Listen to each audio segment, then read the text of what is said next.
ଦେଶରେ cinema hall ନାହିଁ? Nepal, Bhutan, Thailand, Myanmar.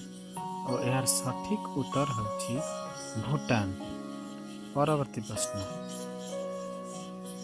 କେଉଁ ଦେଶ କେବେ ପରାଧୀନ ହୋଇନାହିଁ? ଚୀନ, ରୁଷିଆ, ନେପାଳ, ଭୁଟାନ। ଏହାର ସଠିକ୍ ଉତ୍ତର ହେଉଛି ନେପାଳ। ପରବର୍ତ୍ତୀ ପ୍ରଶ୍ନ,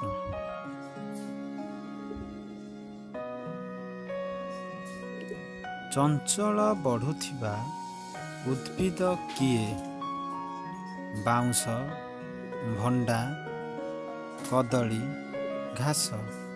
ଓ ଏହାର ସଠିକ୍ ଉତ୍ତର ହେଉଛି ବାଉଁଶ। ପରବର୍ତ୍ତୀ ପ୍ରଶ୍ନ, କେଉଁଠାରୁ ବହୁତ ଖଟା ମିଳେ? Cuba, Africa, Jamaica, Brazil. ଓ ଏହାର ସଠିକ୍ ଉତ୍ତର ହେଉଛି ବ୍ରାଜିଲ। ପରବର୍ତ୍ତୀ ପ୍ରଶ୍ନ, କେଉଁ ବୃକ୍ଷ ସବୁଠାରୁ ବେଶୀ ଅମ୍ଳଜାନ ଦିଏ? ବର, ବେଲ, ଅଶ୍ୱତ୍ଥ, ଆକାଶିଆ। ଏହାର ସଠିକ୍ ଉତ୍ତର ହେଉଛି ଅଶ୍ୱତ୍ଥ। ପରବର୍ତ୍ତୀ ପ୍ରଶ୍ନ, କେଉଁ ପକ୍ଷୀର ଡେଣାର ରଙ୍ଗ 9 ପ୍ରକାରର? ବଣି, ଶୁଆ, ସାରି, ପିଠା ପକ୍ଷୀ। ଓ ଏହାର ସଠିକ୍ ଉତ୍ତର ହେଉଛି ପିଠା ପକ୍ଷୀ। ପରବର୍ତ୍ତୀ ପ୍ରଶ୍ନ, ପୃଥିବୀର ସବୁଠାରୁ ଛୋଟ ପକ୍ଷୀ?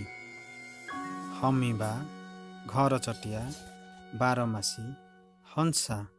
ଓ ଏହାର ସଠିକ୍ ଉତ୍ତର ହେଉଛି ହମିବା। ପରବର୍ତ୍ତୀ ପ୍ରଶ୍ନ,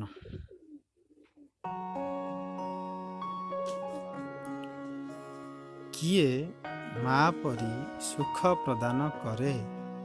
ବାପା, ଭଉଣୀ, ଭାଇ, ବିଦ୍ୟା।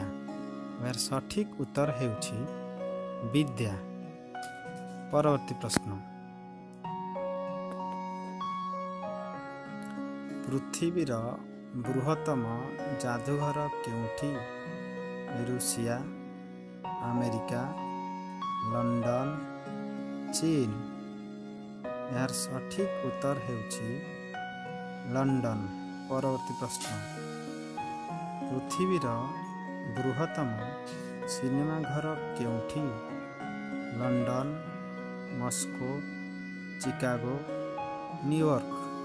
ଓ ଏହାର ସଠିକ୍ ଉତ୍ତର ହେଉଛି ନ୍ୟୁୟର୍କ। ପରବର୍ତ୍ତୀ ପ୍ରଶ୍ନ, ମନ୍ଥର ଗତି କରୁଥିବା ପ୍ରାଣୀ କିଏ?